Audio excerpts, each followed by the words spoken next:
বার্সেলোনার next match লা লিগার লেভান্তের এগেনস্টে 24 তারিখ দিবাগত রাত মাঠে নামবে বার্সা। আমরা জানি যে ইনিগো মার্তিনেজ সে বার্সা থেকে চলে গেছে, তো তার জায়গাটাও অন্যান্য যে সেন্টার ব্যাক আছে তাদেরকে সামাল দিতে হচ্ছে। বিশেষ করে রোনাল্ডো আরাউহো, তার উপরে অনেক বেশি পরিমাণ চাপ এসে পড়তেছে বলে আমি মনে করতেছি।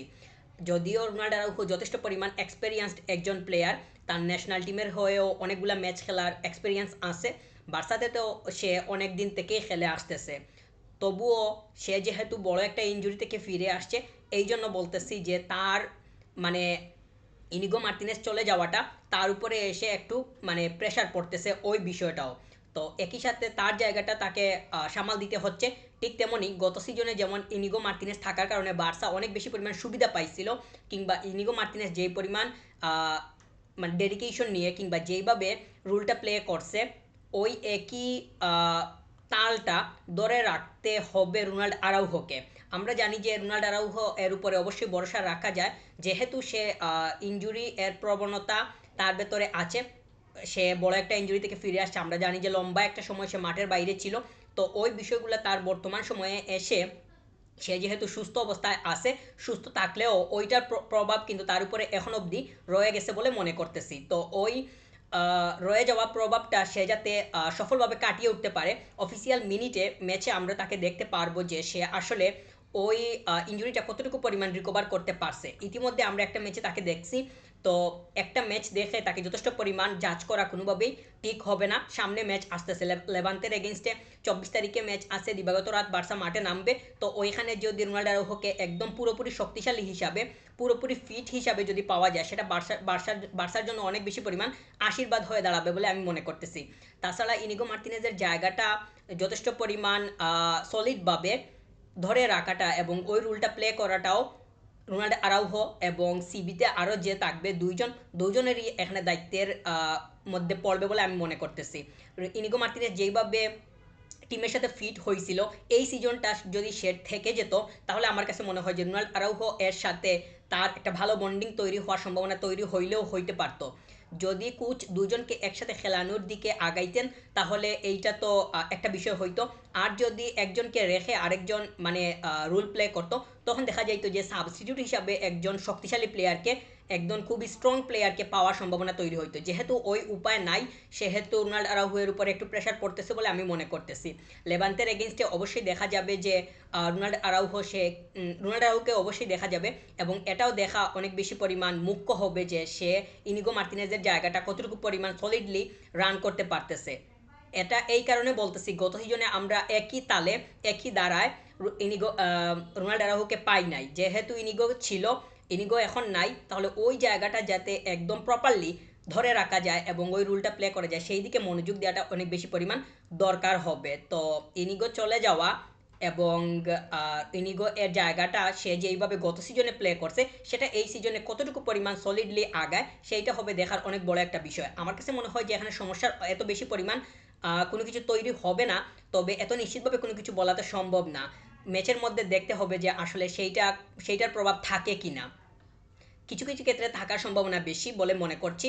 যেমন একটা বিষয় হচ্ছে হ্যান্সি ফ্লিকের ট্যাকটিক্স। আমরা জানি যে হ্যান্সি ফ্লিক হাইলাইনের দিকে অনেক বেশি পরিমাণ মনোযোগী থাকেন।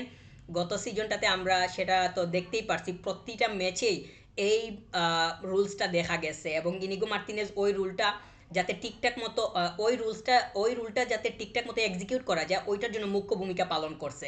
তো এই দায়িত্বটা আমার কাছে মনে হয় যে রোনাল্ড আরাউহোকে এখন নিতে হবে। তো এই সিজনে যদি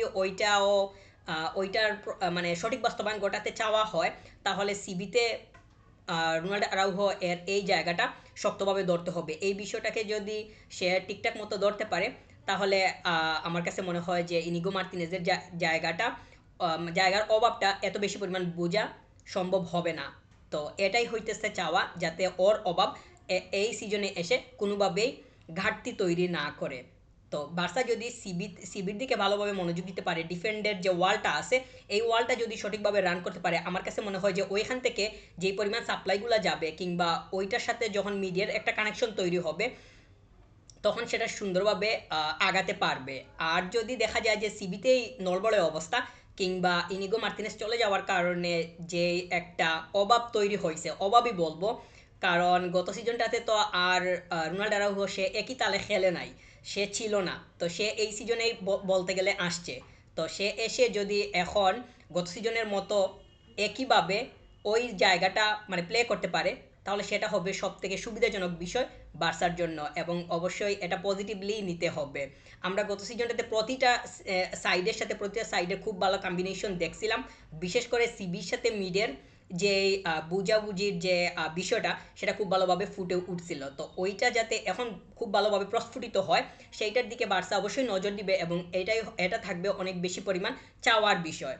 যখন ব্যাক সাইডটা ঠিকঠাক মতো রাখা যায়, তখন সামনের প্লেয়ারগুলা অনেক বেশি পরিমাণ ফ্রিলি খেলতে পারে, কারণ তাদের মনের মধ্যে এইটা থাকে যে আর যাই হোক তারা যদি কোনোভাবে মিস করে কিংবা তারা যদি বল লুজ করে, তাহলে তাদের ব্যাক সাইডটা স্ট্রং আছে, ওইখানে প্লেয়ারগুলা যথেষ্ট পরিমাণ রেসপন্সিবল অবস্থায় আছে বলে একটা সম্ভাবনা তৈরি হয়। এবং এই যে মানে ধরে নেওয়া কিংবা এই যে মনের মধ্যে একটা মানে সেফটির বিষয়, এইটা তাদেরকে আরও বেশি পরিমাণ আত্মবিশ্বাসী করে তুলে বলে আমি মনে করি।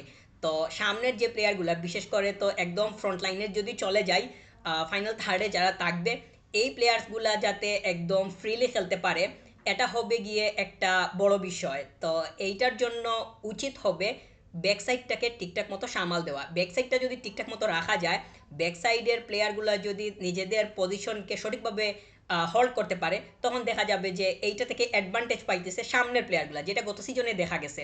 আমার কাছে মনে হয় যে এখানে এত বেশি পরিমাণ অসুবিধার কোনো কারণ হয়ে দাঁড়াবে না, যখন এই টিমটা বার্সার এই টিমটা যখন ওয়েফা চ্যাম্পিয়ন্স লিগে পার্টিসিপেট করবে, তখনই বোঝা যাবে যে আসলে বার্সার এই স্কোয়াডের সক্ষমতা কতটুকু পরিমাণ মানে আছে। মানে আছে বলতে গত সিজনে যেই রকম ছিল, ওইটা কতটুকু পরিমাণ ধরে রাখতে পারছে, কিংবা ওইটার সাথে এখন বর্তমানের পার্থক্যটা কোন জায়গাতে এবং কতটুকু পরিমাণ চ্যুতি হয়েছে কিংবা বিচ্যুতি হয়েছে। আমার কাছে মনে হয় যে এত বেশি পরিমাণ কোনো পার্থক্য তৈরি না হওয়ার সম্ভাবনা বেশি, যদিও মানে এত নিশ্চিতভাবে তো কোনো কিছু বলা সম্ভব না, যে কোনো কিছুই ফুটবলে হইতে পারে। গত সিজনটা যেভাবে কাটাইছে বার্সা এই সিজনও ওইভাবে কাটাতে পারবে, সেইটার তো আসলে কোনো গ্যারান্টি নাই। তবে ব্যাক সাইডটা আসলে অনেক বেশি পরিমাণ মানে বিবেচনার বিষয়। যখন ব্যাক সাইডটা ঠিকঠাক মতো থাকে, তখন সামনের প্লেয়ারগুলা অনেক বেশি পরিমাণ কনফিডেন্ট পায়, এটা তো একটু আগে বলছি। আবারও বললাম, কারণ এটা একটা গুরুত্বপূর্ণ বিষয়। আমরা সেটা মানে প্রতিটা টিমেই, যে কোনো টিম ফুটবলে যে কোনো টিমের দিকে নজর দিলেই এই বিষয়টা মানে যদি ঠিকঠাক মতো টিমের মধ্যে পাওয়া যায়, তাহলে দেখা যায় যে সামনে যে প্লেয়ার্সগুলো আছে, অ্যাটাকিং মাইন্ডের প্লেয়ারগুলো কিংবা এটাকে যারা মূল কাজ করে, তাদের ভেতরের কনফিডেন্টটা কতটুকু পরিমাণ বুস্ট হয়। তো বার্সা কিন্তু গত সিজনটাতে যেইভাবে সামনের প্লেয়ারগুলা যেই মনোবল নিয়ে খেলছে, ওইটা যাতে এই সিজনেও একদম শুরু থেকেই যাতে দেখা যায়, ওইটাই হইতেছে সব থেকে বড় মানে চাওয়ার বিষয়। এই চাওয়াটা যদি সঠিকভাবে মাঠের মধ্যে দেখা যায়, তাহলে দেখা যাবে যে বার্সা গত সিজনের মতো খুবই একটা সুন্দর টিম ওয়ার্ক উপহার দিচ্ছে, আর এইটার মধ্য দিয়ে রেজাল্ট বের হয়ে আসবে। যদি ব্যাক সাইডটা ঠিকঠাক মতো থাকে, তাহলে ব্যাক সাইডের কারণে দেখা যাবে যে মিডও ভালোভাবে মানে রান করতেছে। মিড যখন রান করবে এবং মিড যখন ব্যাক সাইডের সাথে ভালো একটা সম্পর্ক তৈরি করতে পারবে, ওইখানে যখন আন্ডারস্ট্যান্ডিংটা মানে ব্ল করবে, তখন ওই আন্ডারস্ট্যান্ডিংয়ের কারণে ফাইনাল থার্ডের প্লেয়ারগুলো অনেক বেশি পরিমাণ আত্মবিশ্বাসী হয়ে উঠবে বলে আমি মনে করি, যেটা গত সিজনে হয়েছিল। তো এইটা এই সিজনে পাওয়া দরকার হবে একদম সিজনের শুরু থেকেই। ইতিমধ্যে একটা ম্যাচ বার্সা খেলে ফেলছে, 24 তারিখে ম্যাচ আছে, ওইটাতে যদি এই বিষয়টার দেখা পাওয়া যায়, তাহলে সেটা বার্সার জন্য অনেক বেশি পরিমাণ পজিটিভ একটা বিষয় হবে বলে আমি মনে করতেছি।